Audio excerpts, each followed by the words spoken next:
Wala mangulos ta because by virtue of our baptism we are Christians.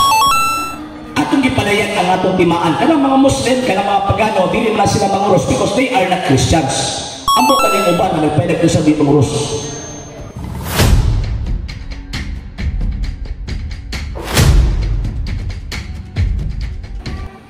Sige, ako ipamutanan kanang kumo na kayong issue sa laing kwanda, laing sita nga about sa pagpangaros. Ako ba yaga-yagaan kita mo na yung nga ang mga Katoliko madlo ka na manguros kay makita ang laing ito yun sumunod yung pagpanguros dyan na sa Biblia. Huwag ko na sa Biblia.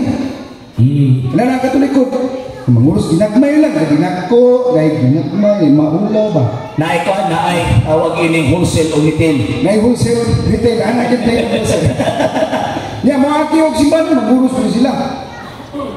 Yan, kasi kala tutupag.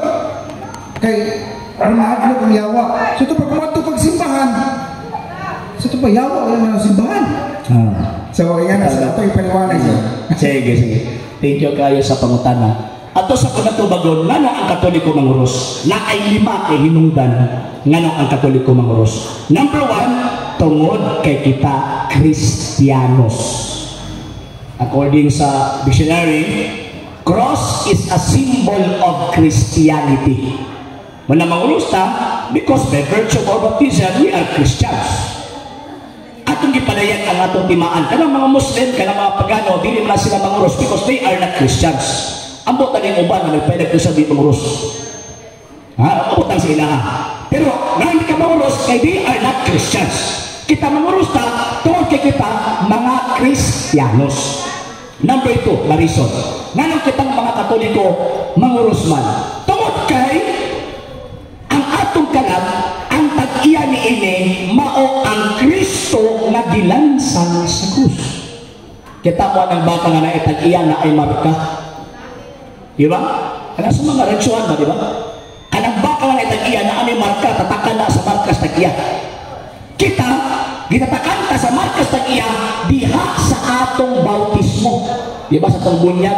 Ginihugang pa sa nana, ginihugang pa, gimarkaan pa, o marka nga dili madilit, dili. O, manang manguros ta, nga naman kay kinikalag na to na ay tag-iya, kanang gilansang sa krus. Number 3 reason, nanong kitang Katoliko mga manguros man, tungkol kay ang pagpanguros mo kana ang pinakamubo o pinakasimple nga pagsimba. Wala manguros na kay ato ang gisimba ang Amahan, ang Anak o ang Espiritu Santo. Masumala sa Biblia, o sa Dios tulo ka personas. Di magpamayon nga, sumala sa demonyo, mga yawa o mga dragon, dili man. Nang magtagsangalan sa Amahan o sa Anak o sa Espiritu Santo, atong gisimba ang Santissima Trinidad.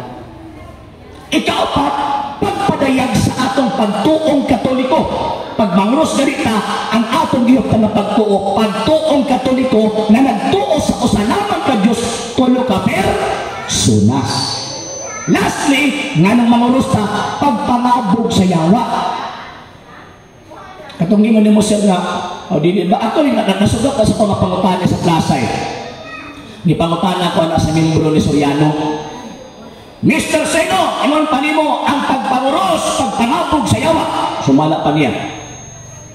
Ingon ko, usa sa mga rason. Kay 5 man na reason.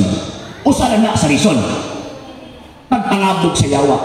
Dili pa kamo mga Katoliko manguros sulod simbahan so, mo ipasabot na ako na yawa sulod sa simbahan. Ang atong tubag, kung asa ganya si Kristo aning kalibutanan, naadito ang demonyo magsamok-samok. Sulod sa among simbahan, kay naamang si Kristo diha, naapot ang demonyo diha, magsamok-samok namong nanimba ang Kristo. Mao nang manguros. Kay among abugon ang yawa, pag humanong pagpanguros, lugpat ng mga yawa, mutog pa na sa mga simbahan o sa mga tao, di manguros. Hindi man nila abugon. Anak ko, ikaw dito, manguros ka. Ay sa dili, ikaw na, tugpag na sa imo. Ingon anak na hitabo. Nanong manguros ta, pag moagi ang simbahan na naman, kay naatiha ang ato ang general. Naatiha ang ato ang superior. Wala moagi ang simbahan, ang rusta, kay naatiha ang presensya sa ato ang Diyos, ato ang superior. Kanang pagpanguros ba, ang ito nila, pagsimba man ka na. So, ang rusta, sign of salute. Sign of adoration. Muna pag moagi simbahan, manguros, kinaatiha ang Ginoo. Kita mo ng mga sundalo, basta moagi ang tawag ining mga generals, di ba? Musalot ba yun, di ba? Kita kay, by virtue of confirmation, mga sundalo pas Ginoo. Muna pag moagi ka ang tawag ining matagsimbahan, kay naamo na ang ato ang general sa mga general, Ginoo sa mga Ginoo, mo nang musalot tabi na pwede mong anas sa kubangan sa altar. Muna tag-amaw. Diba ka na maagita niya ato pagsimbahan mo, kahit nagkasagot ka na, dili oy, katawaan ka mo na, buang mo siya tawanan eh. Ang ato ang salot, maunang nguros ta, o niya kay naabi na ang Santos na Eucharistia, kinahanglan mo piko ang imong tuhod. Philippians chapter 2 verse 10, ang tanang tuhod mga piko pinaagi sa iyang ngalan. Di na kayo magbabaw lang ano, kinahanglan mo piko ang imong tuhod.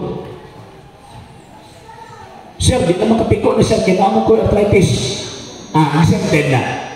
Pero kung di nakapiko, nyawa kay arthritis, maabot pa naman, taga ako na arthritis, kimo pa di nakapiko.